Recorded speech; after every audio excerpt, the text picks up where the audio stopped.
C'est officiel, Kirby Dach va jouer aux côtés de Nick Suzuki et Cole Caulfield contre le Wild. La blessure à Alexandre Texier, qui sera évaluée au jour le jour, ouvre la porte à l'insertion de Dach sur le premier trio.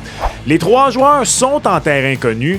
Ce trio avait été le plus utilisé par le Canadien lors de la saison 2022-2023.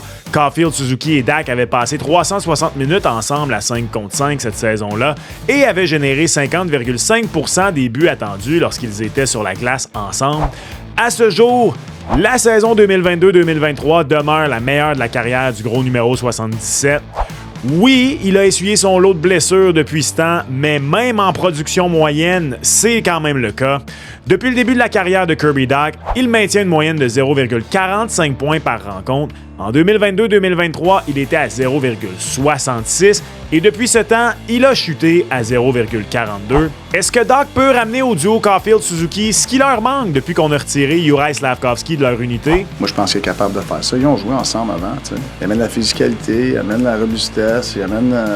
Il prend soin. Il est capable de garder des rondelles pour laisser le jeu évoluer un petit peu.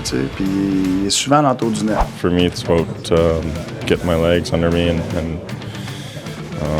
playing heavy down low, winning pucks back and finding those two guys and letting them do what they kind of do best. But at the same time, just kind of trust myself. Après avoir obtenu 60 points à 5 contre 5 l'an dernier, Suzuki n'en a que 27 cette saison. Et c'est particulièrement depuis qu'on a retiré Slafkovský de son flanc que c'est difficile. Penses-tu que le trio pourra retrouver la chimie qui avait fonctionné il y a quelques années? Quelles sont tes attentes pour Kirby Dach à son retour au jeu? Laisse-nous savoir en commentaire.